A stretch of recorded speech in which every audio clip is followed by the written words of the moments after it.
কারিগরি ত্রুটির জন্য বিচ্ছিন্ন হয়ে গেছে। তো আমি প্রথম থেকে আবার শুরু করি। তো আমি আজকের আলোচনা করব ইসলামের ইতিহাস নিয়ে। গত পর্বে আমরা জানাবে রসুল্লাহ সাল্লাহ সাল্লামের জন্ম থেকে, অর্থাৎ 570 খ্রিস্টাব্দে তিনি জন্মগ্রহণ করেন, সেখান থেকে মদিনা হিজরত পর্যন্ত আমরা আলোচনা করেছি। আজকে মদিনা হিজরতের পর থেকে আলোচনা করব। তো মদিনা হিজরত করার পরে মদিনাবাসী জানাবে রসুল্লাহ সাল্লামকে সানন্দে গ্রহণ করলেন এবং মদিনা সনদ নামে পৃথিবীর ইতিহাসে সর্বপ্রথম একটা লিখিত সংবিধান তৈরি হয়, যার ধারা ছিল 47টা। এটা পরীক্ষায় আসে যে মদিনা সনদের ধারা কয়টি ছিল? 47টা ছিল। তো মদিনা সনদের ধারা অনুযায়ী মদিনায় মুসলিম, পৌত্তলিক, ইহুদি, খ্রিস্টান এই 4 জাতি বসবাস শুরু করে। কিন্তু মক্কাবাসীরা তারা মদিনায় এই জানাবে রাসূলুল্লাহ সাল্লাল্লাহু আলাইহি সাল্লামের সফলতা এবং সেখানে তার স্থিতিশীলতা বা সেখানে তার যে কর্তৃত্ব, এ ব্যাপারে তারা খুব চিন্তিত হয়ে পড়ে। তো কারণ তারা জানতো যে তাদের ব্যবসা বাণিজ্য করার জন্য মদিনার ভূখণ্ড তাদের খুব প্রয়োজন এবং জানাবে রসুল্লাহ সাল্লাল্লাহু সাল্লাম যদি মদিনায় তিনি ইসলাম প্রচার করতে থাকে, তাহলে একটা সময় কুরাইশরা খুব কোণঠাসা হয়ে পড়বে। এ সমস্ত কারণে কুরাইশরা মদিনাকে আক্রমণ করার জন্য তারা বিভিন্ন রকমের ফন্দি আঁটতে থাকে। তো মদিনায় আবার কিছু লোক ছিল, বিশেষ করে আব্দুল্লাহ ইবনে উবাই, উনি ছিল ইহুদিদের নেতা। তার একটা লালসা ছিল যে মদিনার সর্বোচ্চ নেতা তিনিই হবেন। কিন্তু যখন দেখলেন যে জানাবে রাসূলুল্লাহ সাল্লাল্লাহু আলাইহি সাল্লাম মদিনার সর্বোচ্চ নেতা হয়েছেন, এটা তার ভালো লাগে না। এজন্য তিনিও গোপনে প্রকাশ্যে জানাবে রাসূলুল্লাহ সাল্লাল্লাহু আলাইহি সাল্লামের আনুগত্য প্রকাশ করলেও গোপনে হুজুর পাক সাল্লাল্লাহু আলাইহি সাল্লামের বিরোধিতা করতে থাকে। এর ধারাবাহিকতায় 624 সালে জানাবে রাসূলুল্লাহ সাল্লাল্লাহু আলাইহি সাল্লাম তার একটি ছোট্ট একটা বাহিনী, 3-4 জনের একটি বাহিনী, তারা সীমান্ত পরিদর্শনে তাদেরকে পাঠানো হয়েছে। কারণ মদিনা সীমান্তে কুরাইশরা অতর্কিতভাবে হামলা করত এবং মদিনাবাসীদের ফসল নষ্ট করত। এসব তদন্তের জন্য হুজুর পাক সাল্লাল্লাহু আলাইহি সাল্লাম একটি টিম পাঠায় ওখানে। কিন্তু এদিকে একটি গুজব ছড়ানো হয় যে সেই টিমের উপর আক্রমণ করছে, এরকমের একটি গুজব ছড়ানো হয়। অন্যদিকে আবু সুফিয়ানের কাফেলা ব্যবসার জন্য সিরিয়ায় গেছে, তাদেরকে মদিনাবাসীরা তাদের উপর আক্রমণ করছে, এরকমের আরেকটি গুজব ছড়ানো হয়।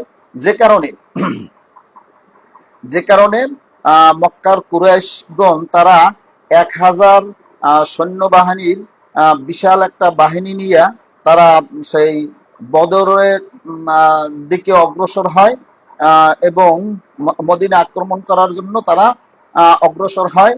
এবং হুজুর পাক সাল্লাল্লাহু আলাইহি ওয়াসাল্লাম তিনিও তার সাহাবীদেরকে নিয়ে পরামর্শ করেন যে তাদের এখন করণীয় কি। তো যারা বিশিষ্ট সাহাবী এবং বয়স্ক সাহাবী ছিলেন, তারা অনেকেই মত প্রকাশ করলেন যে আমরা মদিনার ভিতরে থেকেই তাদেরকে প্রতিহত করব বা আমরা আত্মরক্ষা করব। কিন্তু তখন যুবকদের ভিতর থেকে একটা পরামর্শ দেওয়া হয়। তারা বলেন যে না, আমরা মদিনার বাহিরে গিয়ে তাদেরকে প্রতিহত করব।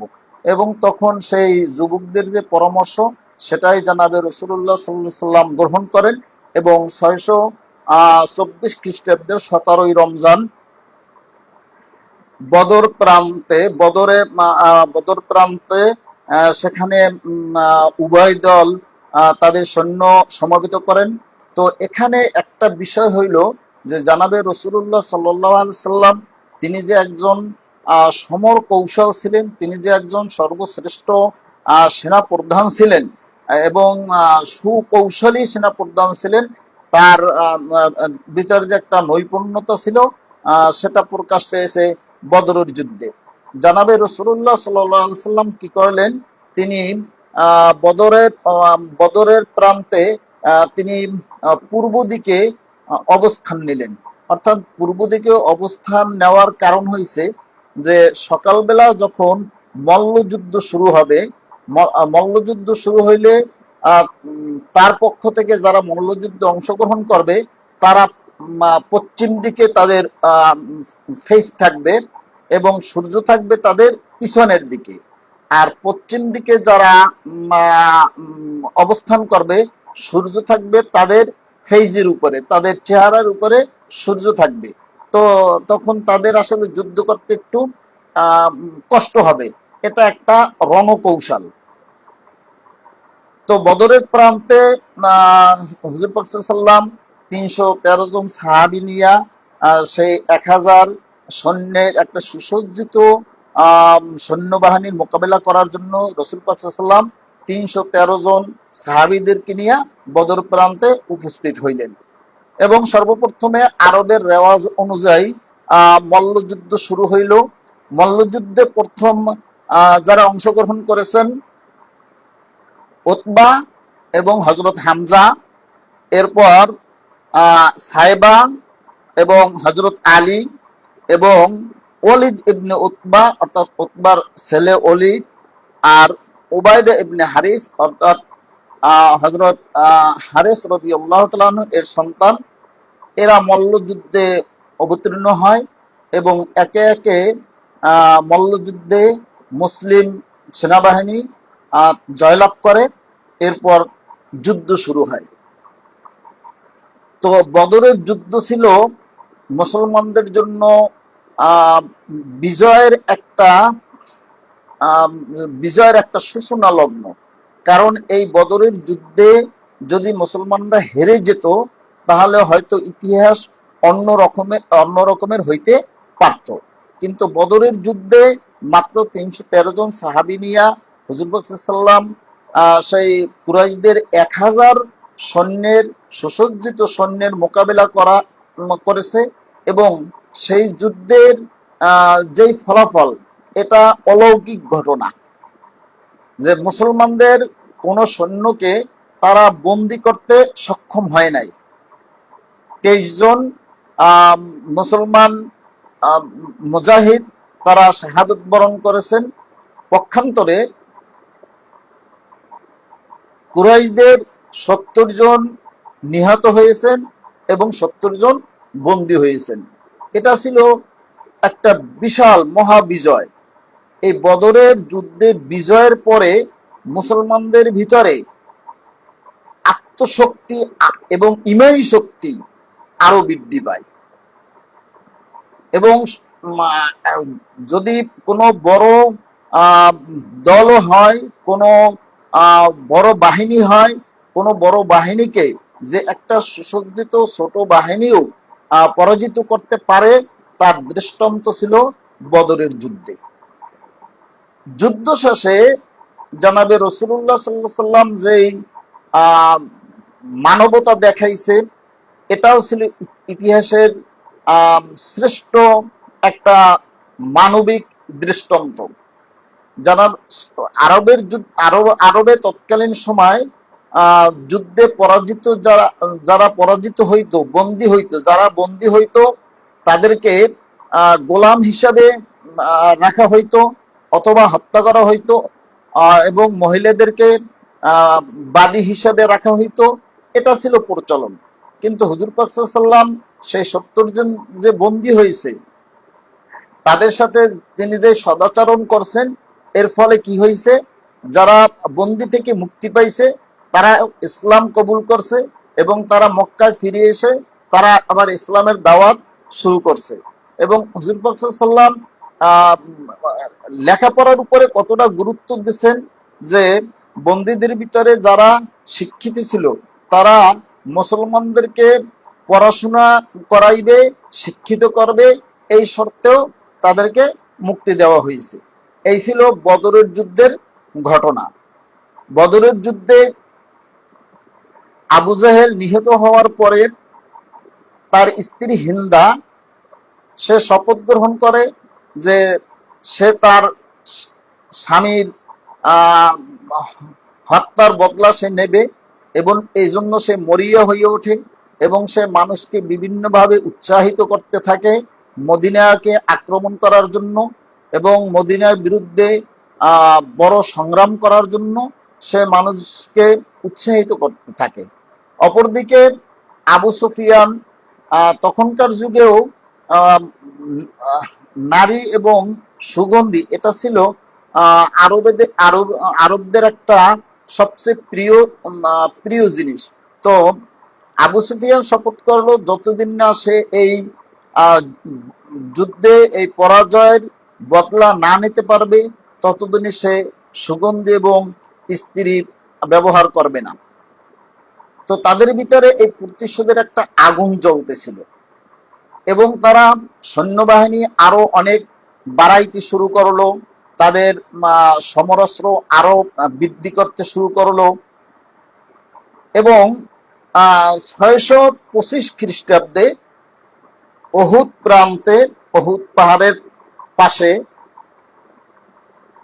এখানে তারা সমাবেত হইল মদিনা আক্রমণ করার জন্য। জানাবে রাসূলুল্লাহ সাল্লাল্লাহু আলাইহি সাল্লামও তিনি 1000 সাহাবী নিয়ে একটি সামরিক বাহিনী গঠন করলেন এবং সেই 3000 সামরিক বাহিনীর মোকাবেলা করার জন্য তিনি 1000 সৈন্য নিয়ে রওনা হইলেন। কিন্তু পথিমধ্যে আব্দুল্লাহ ইবনে উবাই, এই প্রশ্নটা কিন্তু ইসলামের ইতিহাসে থাকে যে কে সৈন্য নিয়া অহুদের যুদ্ধ থেকে পালায়ন করছে বা পিছু হটছে। আব্দুল্লাহ ইবনে উবাই তিনি তার তার একটি বাহিনী নিয়ে প্রায় 300 মতো তার বাহিনীতে ছিল, সেই বাহিনী নিয়ে তিনি পথ থেকে সরে আসেন। বাকি সৈন্য নিয়ে হুজুর পাক সাল্লাল্লাহু আলাইহি সাল্লাম অহুদের ময়দানে সেই অহুদ পাহাড়ের নিকটে তিনি সেই কুরাইশদের যে 3000 সুসজ্জিত সৈন্যবাহিনী তাদের মোকাবেলা করার জন্য প্রস্তুত হন। এখানেও একটা সমর কৌশল ছিল যে জানাবে রাসূলুল্লাহ সাল্লাল্লাহু আলাইহি সাল্লাম 50 জন তীরন্দাজ, অর্থাৎ যারা ভালো তীর নিক্ষেপ করতে পারে, এই রকমের 50 জনকে তিনি অহুদ পাহাড়ের একটা গিরিপথে পাহাড়ের উপরে তাদেরকে অবস্থান করতে বললেন এবং তাদেরকে বলা হইল যুদ্ধে জয় পরাজয় যাই হোক না কেন আমার নির্দেশ না পাওয়া পর্যন্ত তোমরা স্থান ত্যাগ করবে না। এটা ছিল হুজুর পাক সাল্লাল্লাহু আলাইহি ওয়াসাল্লামের একটা নির্দেশ। তো অহুদের যুদ্ধে মুসলমানরা ক্ষতিগ্রস্ত হয়েছে বা কিছুটা পরাজয় হয়েছে, কিন্তু অহুদের যুদ্ধ থেকে মুসলমানরা যে শিক্ষা নেছে সেটা হইল যে সেপাহ সালারের অথবা প্রধান সেনাপতির আদেশ কোনোভাবেই অমান্য করা যাবে না এবং তার নির্দেশ অমান্য করলে তার ক্ষতি যে খুব ভয়াবহ হয় এটা তারা হারে হারে টের পেয়েছিল, এটা তারা বুঝতে পেরেছিল। তো 50 জন তীরন্দাজ জানাবে রাসূল পাক সাল্লাল্লাহু আলাইহি সাল্লাম সেই অহুদ পাহাড়ের গিরিপথে পাহাড়ের উপরে রাখলেন এবং যথাসময় যুদ্ধ শুরু হইল। যুদ্ধ শুরু হওয়ার পরে জানাবে রাসূলুল্লাহ সাল্লাল্লাহু আলাইহি সাল্লামের মতোই আরেকজন লোক ছিল, তাকে শহীদ করেছে কুরাইশরা এবং সব জায়গায় প্রথম পর্যায়ে কি হলো, প্রথম পর্যায়ে মুসলমানরা কিন্তু বিজয়ের পথে অর্থাৎ কাফেররা তখন কাফেরদেরকে নাস্তানাবুদ করে দিয়েছে, তারা সবাই পালিয়ে যাচ্ছে অর্থাৎ তখন কাফেরদের পক্ষে আহ, প্রধান সেনাপতি ছিল খালেদ বিন ওলীদ। এবং আমরা জানি এই খালেদ বিন ওলীদকে আল্লাহ রাব্বুল আলামিন সাইফুল্লাহ উপাধি দিয়েছে। পরবর্তীতে খালেদ বিন ওলীদ মুসলমান হয়েছে এবং তাকে আল্লাহ রাব্বুল আলামিন সাইফুল্লাহ উপাধি দিয়েছে, অর্থাৎ আল্লাহর তরবারি। এই খালেদ বিন ওলীদ উনি ওনার জীবনের কোন যুদ্ধে সে পরাজয় বরণ করে নাই। এখানে একটা কথা মনে পড়ছে যে খালেদ বিন ওলীদকে জিজ্ঞাসা করা হয়েছিল যে আপনার জীবনে আপনি কোন যুদ্ধে পরাজয় বরণ করেন নাই, এর মুজিজা কি, এর কারণটা কি? তখন খালিদ বিন ওলীদ আফসোস করে বলছে যে আমি যেই যুদ্ধে গেছি আমি শহীদি তামান্না নিয়ে গেছি, অর্থাৎ আমি চাইছি শহীদ হইতে, অর্থাৎ আমি যুদ্ধে গেছি মৃত্যুর জন্য, শহীদ হওয়ার জন্য, কিন্তু শহীদ আমি হইতে পারি না, সবসময় আমি গাজী হইয়া আসছি, অর্থাৎ আমি যুদ্ধে জয় লাভ করিয়া আসছি। তো খালিদ বিন ওলীদ ছিল একজন আহ সমর কৌশলী এবং খুব ভালো যোদ্ধা। উনি কাফেরদেরকে নিয়ে তারা যুদ্ধের মাঠ ছেড়ে পালিয়ে যাচ্ছে এবং শত্রুপক্ষের অর্থাৎ কুরাইশদের মালামাল সব অহুদ প্রান্তে পড়িয়ে রয়েছে। তো মুসলমানরা যখন দেখলো যে শত্রুপক্ষ পালাইয়ে গেছে, তখন মুসলমান সবাই গনিমতের মাল বলা হয় কাকে, এইটাও কিন্তু প্রশ্নে আসে। অর্থাৎ শত্রুপক্ষের আহ যেই মালামাল, শত্রুপক্ষের যুদ্ধে যুদ্ধে শত্রুপক্ষের যেই মালামাল পাওয়া যায় বা মালামাল রেখে পালিয়ে যায়, এটা কিন্তু গনিমতের মাল। তো মুসলমানরা এই গনিমতের মাল টোকাইতে শুরু করছে, যে যা পারছে টোকাইতে আছে, যে যার মতো সে মালামাল নিতে আছে। তো জানাবে রাসূলুল্লাহ সাল্লাল্লাহু আলাইহি ওয়াসাল্লামদের 50 জন তীরন্দাজ, যে যারা ভালো তীর নিক্ষেপ করতে পারে, এই ধরনের 50 জন তীরন্দাজকে অহুদের অহুদ পাহাড়ের উপরে একটা গিরিপথের উপরে যে তাদেরকে বসাইয়ে রাখছিলেন, তারা দেখতে আছে যে মুসলমানরা সবাই গনিমতের মাল কুড়াইতে আছে। তারা ভাবলো যে ওরা মালামাল সব নিয়ে যাইবে, তো আমরা কি করব? তাছাড়া যুদ্ধের ময়দানে তো শত্রুপক্ষ কেউ নাই, তা আমাদের এই জায়গায় বসে থেকে লাভ কি? তখন তারা তাদের ওই গিরিপথ ছেড়ে গনিমতের মাল টোকানোর জন্য চলে আসছে। তো খালিদ বিন ওলীদ কি করলো, উনি যখন দেখছে যে এই 50 জন তীরন্দাজ তারা ওই গিরিপথ ছেড়ে তাদের অবস্থান থেকে তারা চলে গেছে, খালিদ বিন ওলীদ পিছন থেকে সেই গিরিপথ দিয়া পিছন থেকে হঠাৎ করে মুসলমানদের উপরে আক্রমণ শুরু করছে এবং উপর্যুপরি এমন ভাবে আক্রমণ শুরু করছে, মুসলমানরা হতভম্ব হয়ে গেছে। হঠাৎ পিছন থেকে আক্রমণ করার কারণে তারা হতভম্ব হয়ে গেছে। এদিকে হুজুর পাক সাল্লাল্লাহু আলাইহি সাল্লামের চেহারার সাথে মিল এমন একজন লোক মুজাহিদ শহীদ হয়েছে। শহীদ হওয়ার পরে সব জায়গায় ছড়াইয়ে গেল যে মুহাম্মদ সাল্লাল্লাহু আলাইহি সাল্লাম ইন্তেকাল করছেন, তিনি শহীদ হয়ে গেছেন। এই খবর যখন ছড়াইয়ে পড়ছে, তখন মুসলিম মুজাহিদদের ভিতরে আরো বেশি দুর্বলতা দেখা দিয়েছে। সবার ভিতরে একটা হতাশা কাজ করতেছে যে আমরা কার জন্য যুদ্ধ করব, কিসের জন্য যুদ্ধ করব। তো এরপর কিন্তু জানাবে রাসূল পাক সাল্লাল্লাহু আলাইহি সাল্লাম তখন তার উপরে আক্রমণ হয়েছে। আমরা জানি যে উহুদের যুদ্ধে তার তলোয়ার দিয়ে তার যে লোহার টুপি ছিল, লোহার টুপির উপরে এমন ভাবে কোপ দিছে যে কোপ লোহার টুপি ভেঙ্গে তার দুইটি দাঁত ভেঙ্গে গেছে বা দাঁত মোবারক শহীদ হয়েছে তার। এবং তার শরীরে অসংখ্য তীর নিক্ষেপ করছে এবং সাহাবায়ে কেরামরা চতুর্দিক দিয়ে তাকে ঘিরে তাকে সেই উহুদ পাহাড়ের পাদদেশে, উহুদ পাহাড়ের একটা স্থানে, উঁচু স্থানে তাকে নিয়ে গেছে। সেখানে আল্লাহু আকবার, অনেক সাহাবায়ে কেরামরা তাদের নিজেদের পিঠে, বুকে, তাদের শরীরে শত শত তীর নেছে, কিন্তু হুজুর পাক সাল্লাল্লাহু আলাইহি সাল্লামের শরীরে একটা তীরও পড়তে দেয় নাই।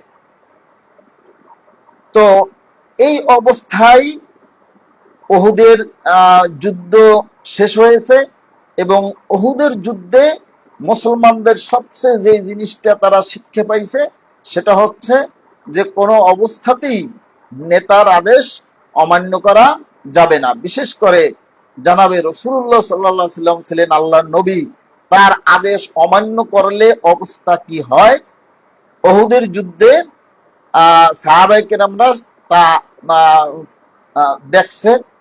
এরপর তার পরবর্তীতে মুসলমানদের যত যুদ্ধ হয়েছে আর কোন যুদ্ধে কখনো সেফা সালারের আদেশ কেউ অমান্য করে না, তারা সেই উহুদের যুদ্ধে সেই শিক্ষা পাইছে। এরপর মুশরিকরা অর্থাৎ সেই কুরাইশ বাহিনী তারা আরবে চলে গেল। জনাবে রাসূল পাক সাল্লাল্লাহু আলাইহি সাল্লাম তার বাহিনী নিয়ে মদিনা প্রত্যাবর্তন করেন, কিন্তু মক্কার কুরাইশগণ তারা থেমে থাকেনি। মদিনা আক্রমণ, হুজুর পাক সাল্লাল্লাহু আলাইহি সাল্লামের এই ইসলাম প্রচার বন্ধ, এটা করার জন্য তারা মরিয়া হয়ে উঠছে। আবার তারা কি করলো, সেই তারা বিদুইনদেরকে তাদের সাথে নিল এবং অন্যান্য এই পরবর্তীতে 627 খ্রিস্টাব্দে যে যুদ্ধ হয়েছে এই যুদ্ধের নাম হয়েছে খন্দকের যুদ্ধ, আবার কেউ কেউ বলেন আহজাবের যুদ্ধ। আহজাব হেজবুন শব্দের অর্থ হয়েছে দল, আর হেজবুনের বহুবচন হয়েছে আহজাব। আহজাব কেন বলা হয়, যে তখন আরবের ছোট বড় অনেক দলকে মুশরিকরা একত্রিত করছে এবং সবাইকে একই কথা বুঝাইছে যে যদি মুহাম্মদ সাল্লাল্লাহু আলাইহি সাল্লাম তার এই পথ চলা যদি বন্ধ করা না যায়, এই ইসলামের দাওয়াত এটাকে যদি বন্ধ করা না যায়, তাহলে আমাদের বাপদাদার যেই আমাদের পূর্বপুরুষদের যেই ধর্ম, এই ধর্ম থাকবে না, আমাদের ব্যবসা বাণিজ্যে ক্ষতি হবে। অর্থাৎ বিভিন্নভাবে বুঝাইয়া ছোট বড় অনেক দলকে তার একত্রিত করছে। এই জন্য এই যুদ্ধটাকে বলা হয় আহজাবের যুদ্ধ। আবার খন্দকের যুদ্ধ বলা হয় এই কারণে যে তখন যখন অনেক দলকে তারা একত্রিত করছে এবং জানাবে রাসূলুল্লাহ সাল্লাল্লাহু আলাইহি সাল্লাম বিশিষ্ট সাহাবীদেরকে নিয়ে তিনি পরামর্শে বসলেন যে ওরা আবারও মদিনা আক্রমণ করার পরিকল্পনা করতেছে, তো আমাদের করণীয় কি? তখন হযরত সালমান ফার্সি রাদিয়াল্লাহু তাআলা আনহু তার পরামর্শে, কারণ তারা এর আগে দুইবার যুদ্ধ করছে মদিনার বাহিরে গিয়ে, একটা বদরের যুদ্ধ 624 খ্রিস্টাব্দে আর একটা উহুদের যুদ্ধ 625 খ্রিস্টাব্দে। এই দুইটা যুদ্ধের ফলাফল ছিল বদরের যুদ্ধে বিপুলভাবে বিজয় আর উহুদের যুদ্ধে একটা শিক্ষা। এইটা ছিল মূলত ফলাফল। এখন একটা পরামর্শ বসছে যে কুরাইশরা আবার মদিনা দখল করতে চায়, এখন আমাদের করণীয় কি? তো হযরত সালমান ফার্সি রাদিয়াল্লাহু তাআলা আনহু তিনি পরামর্শ দিলেন যে যেহেতু দুইটা যুদ্ধ আমরা মদিনার বাহিরে গিয়ে করছি, এই যুদ্ধটা আমরা আত্মরক্ষামূলক করব। অর্থাৎ আমরা আত্মরক্ষা মদিনার ভিতরে থেকে আমরা আত্মরক্ষামূলক করব, আমরা সমর যুদ্ধে অংশগ্রহণ করব না, সামনাসামনি যুদ্ধে আমরা অংশগ্রহণ করব না, আমরা একটা কৌশল অবলম্বন করব। তো সেই কৌশলটা কি ছিল, যে মক্কা থেকে মদিনা ঢোকার যে পথ, এই পথের এই পথটাকে একটা খাল খননের মতো করতে হবে যাতে অনায়াসে প্রবেশ করতে না পারেন। এই জন্য এই যুদ্ধটার নাম হয়েছে খন্দকের যুদ্ধ। তো জানাবে রাসূলুল্লাহ সাল্লাল্লাহু আলাইহি সাল্লাম সাহাবায়ে কেরামদেরকে নিয়ে এভাবে বিশাল একটি খালের মতো খনন করলেন যে মক্কা থেকে মদিনায় খুব সহজে যাতে প্রবেশ করা না যায়, এই জন্য তিনি এইভাবে একটা বিশাল খালের মতো খনন করলেন। এবং এই খাল খননে জানাবে রাসূলুল্লাহ সাল্লাল্লাহু আলাইহি সাল্লাম নিজেও মাটি কাটছে, তিনি নিজেও মাটি উঠাইছে। তো বিশাল খাল খননের পরে মক্কার কুরাইশগণ যখন মদিনা আক্রমণ করার জন্য আসলো, তো তারা এই খাল খনন দেখে তারা একটু স্তম্ভিত হয়ে পড়লো এবং তার একটা আশ্চর্য হইল যে আসলে আমরা যেইভাবে মদিনায় ঢুকতে চাইছি এখন তো সেইভাবে ঢুকতে পারতেছি না। তখন তারা তাবু খাটাইয়া, অর্থাৎ যেভাবে তখনকার সময় সৈন্যরা যেভাবে থাকতো, তারা তাবু খাটাইয়া তারা সেখানে অবস্থান আহ, করছে। তো আল্লাহর কুদরত, তখন সেই এমন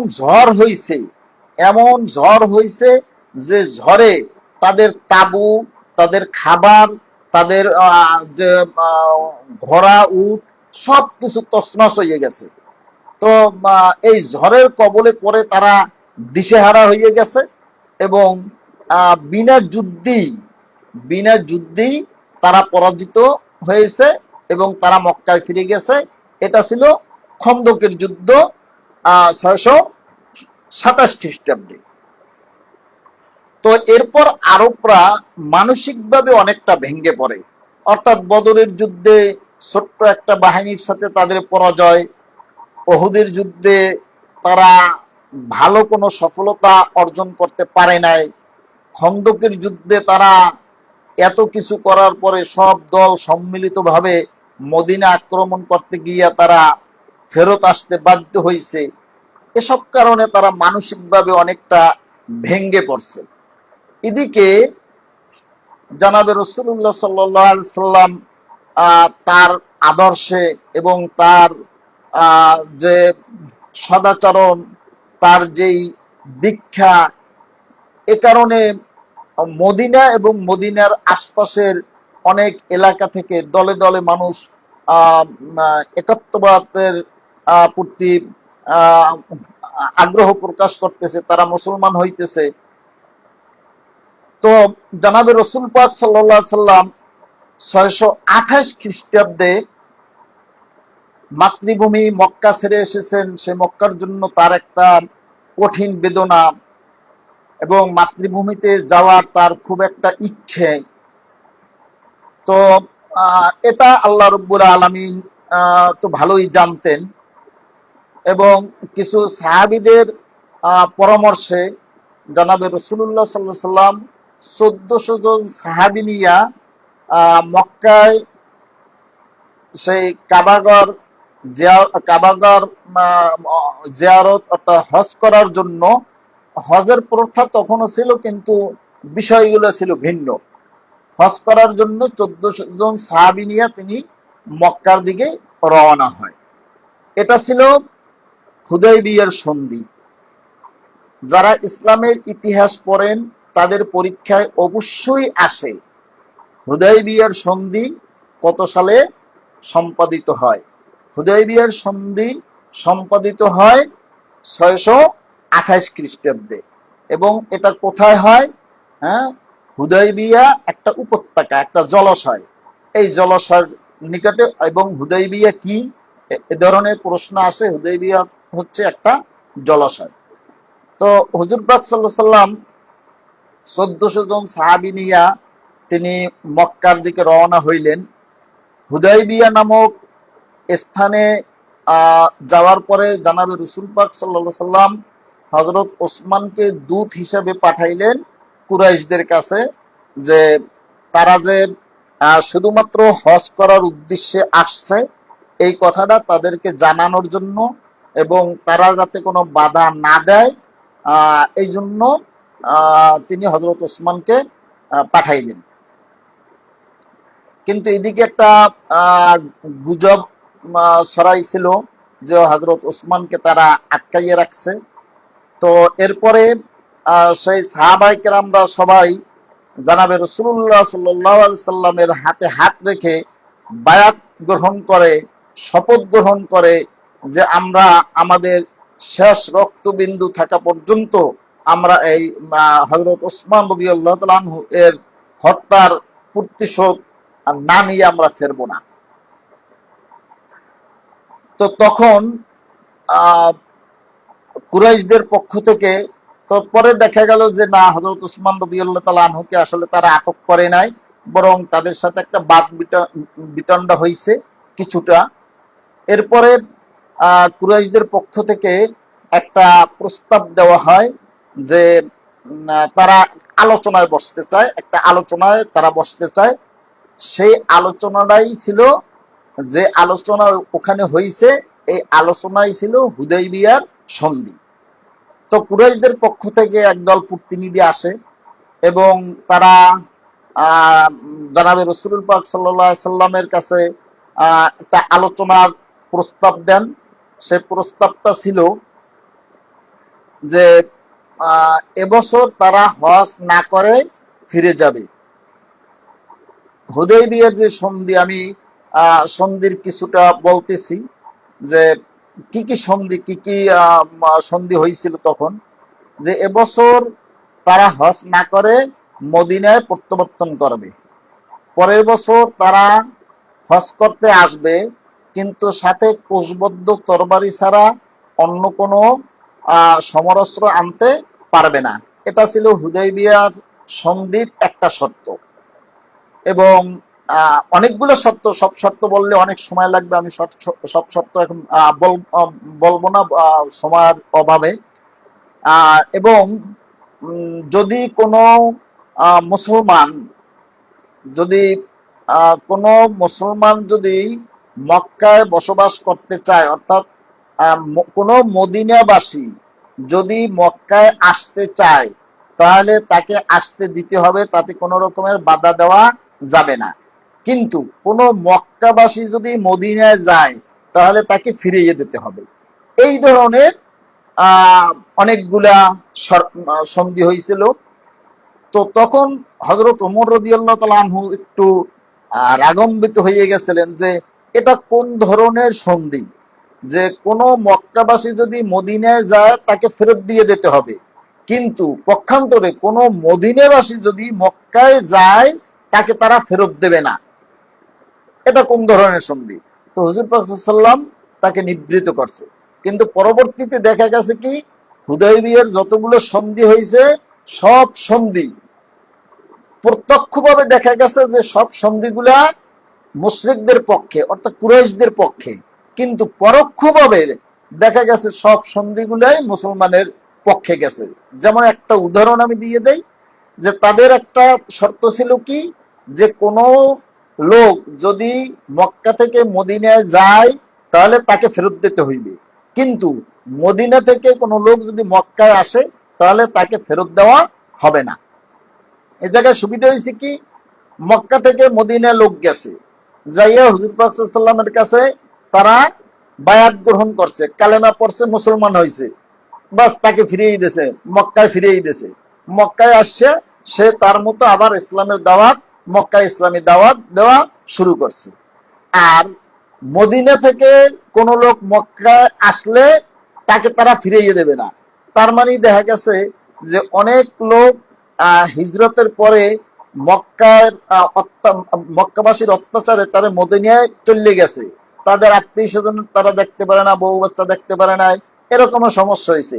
এই সব লোকগুলা তারা কি করছে, মদিনা থেকে মক্কায় চলে আসছে, তাদেরকে তো আর ফেরত দেবে না। তারা মক্কায় আসছে, তারা মক্কায় স্থায়ীভাবে বসবাস শুরু করছে এবং তারা কি ইসলামের কাজ তারাও করতেছে।